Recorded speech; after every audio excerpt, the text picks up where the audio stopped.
My name is Howie Schwartz.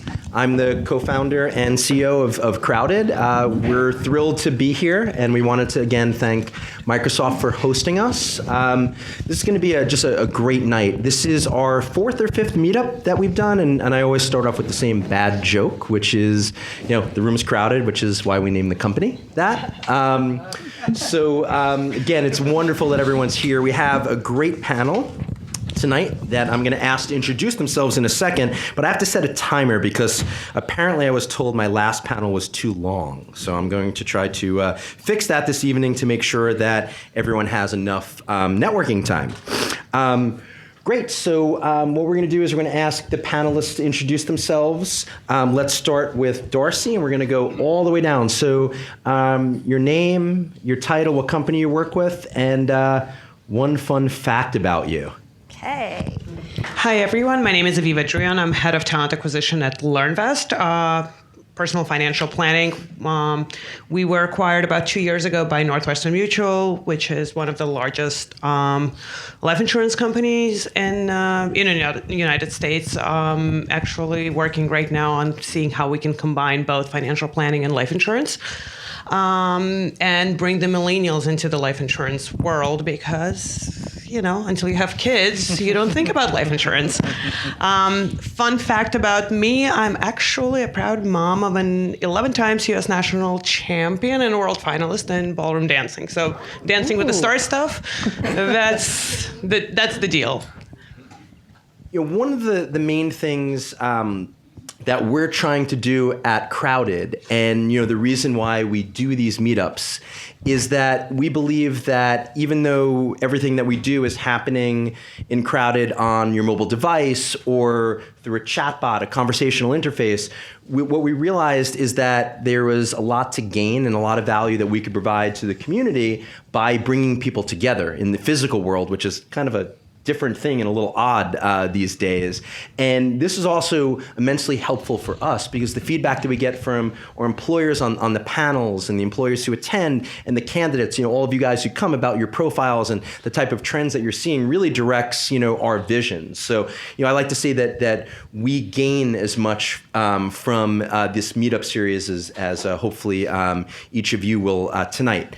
So one of the trends that we see is the concept of a disconnect between what the different levels of software developers would be. So one of the classic things that we hear, and raise your hand if you face this, where there's an entry level or a junior level developer position, and you read down it and it requires 10 years plus of experience. Raise your hand if you've experienced that. So that's, well over 3/4 of the room. So, it's hard in such a fragmented, industry to kind of standardize this, but we found that one of the ways that we can help the community at large is trying to get, sort of a better understanding of that, and that when we're doing matching, when an employer posts a job in Crowded, when we're doing matching and thinking about job recommendations and things like that, thinking about understanding the experience level is really important. So you may have all the right skills, but the experience level is really important. So I'd love to go down the panel. We're going to start with Darcy. So Darcy and Tyler are going to tag team the event for us tonight. So I may direct some questions to one or the other of you, but feel free again to jump in, Tyler or Darcy, if you'd like to add something to your colleagues. We're going to go straight down the panel to Aviva. Thank you. Okay. So your definition of what a junior developer is, number of years of experience, things like that.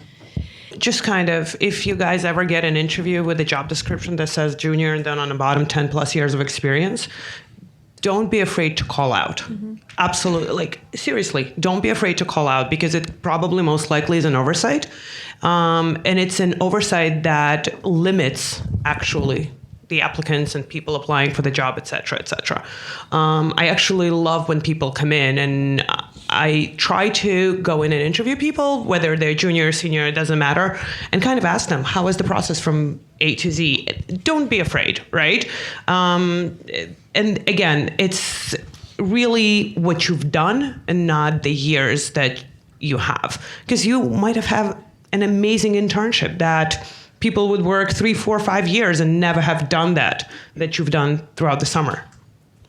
So my next question is, and we're seeing this just increase, I'd say quarter over quarter over the past 2 years, is around boot camps. So how many people in the room attended or graduated or is currently attending a coding-related boot camp? Raise your hand, nice and proud. So I never get this right. What is it, 20% or so? Interesting. Less than the last few meetups, which felt like it was a little bit more like 40, 50%. So we're gonna have to look at if that's seasonal around when the courses are happening, or see if that's trending downward through the summer. So I'll leave this open to anyone on the panel.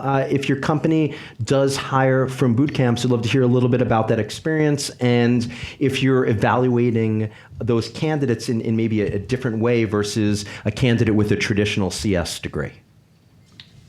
So we actually have quite a few graduates of the boot camps.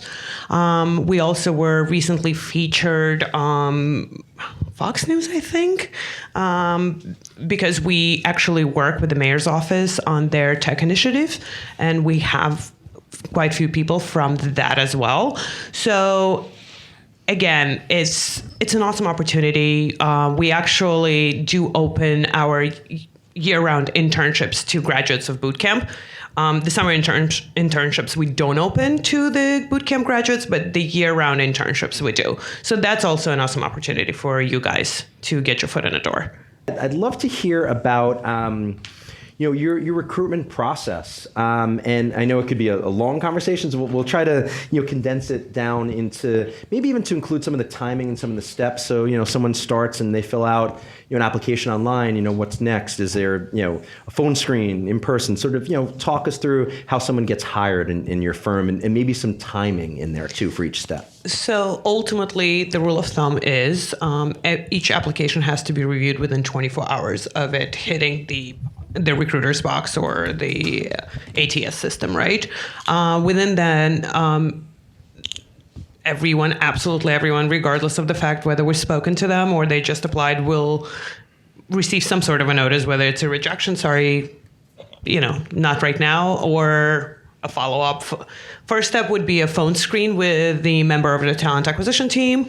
If that goes well, probably within the next 24 hours, again, schedules permitting, a tech phone screen. If that goes well, probably within next 24 max to 48 hours, we will schedule the in-house. For the most part, it's one in-house unless there's some scheduling conflicts, but we try to do it one in-house. So ultimately, the entire process should take about a week. Again, schedules permitted, 2 weeks max. The response within 24 hours after the in-house interview, you should have a response, whether it's a yay or it's an A. Again, this market is crazy, absolutely crazy. And I think I've learned a long time ago, you snooze, you lose, especially with experienced tech candidates. Guys, practice, work. On average, any tech candidate has about 3 to 5 offers on the table at the same time if they're looking. So it's your market. So what we're going to do is we're going to do a little bit of just quick answers. We're going to run down the panel, and I have a few different questions that's going to be at each stage. So Joe's giving me is that 4 or 5 minutes? Without my glasses, I can't see. All right, thank you for the 5 minutes. I can't see the difference. All right, so we're going to go really, really quickly. So we're going to start at the application step. And let's start with Darcy, and then we're going to go straight down. So give me one thing that a candidate can avoid in an application that immediately is just going to not get them to progress to the next step. Give me like one, I know there's a million things. Give me one example that everyone can go home and when they apply for a job tonight, not do that one thing. We're going to go straight down the panel really quick. Don't try to stand out with weird font and colors and graphics and stuff. Because again, as recruiters, this is what we do. We look at resumes all day long.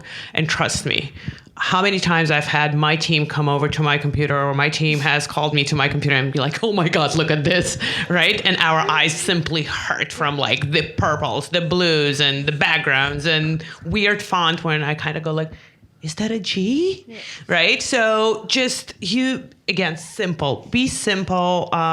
You're not graphic artists. You're not designers. It's acceptable. But for technology guys, simple. We're going to just do one quick funny example. So give us something crazy that happened on a screening phone call that you suggest someone never does. So they got through the application and now they're on a call with you and something was said or something happened and you're like, oh my God, and then, that no one in the room should do.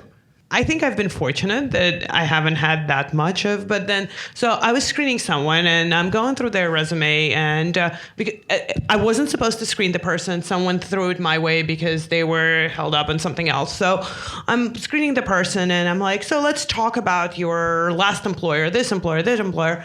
And the person goes to me, why don't you open the website and look at the stuff I've done? We're an open space, as most startups are. XXX rated thing comes up on my huge Mac screen, and I'm sitting there, I'm going like, oh my God, oh my God, oh my God. Thank God I have IT, and the guys are completely crazy right behind me, and they kind of go like, oh my, what are you looking at the office? And I'm like, I'm not HR, I'm TA, leave me alone, I'm fine. So that was like, again, listen, people work on different things. Just don't ask anyone to open anything. If they need to, they will do it themselves and look at your work.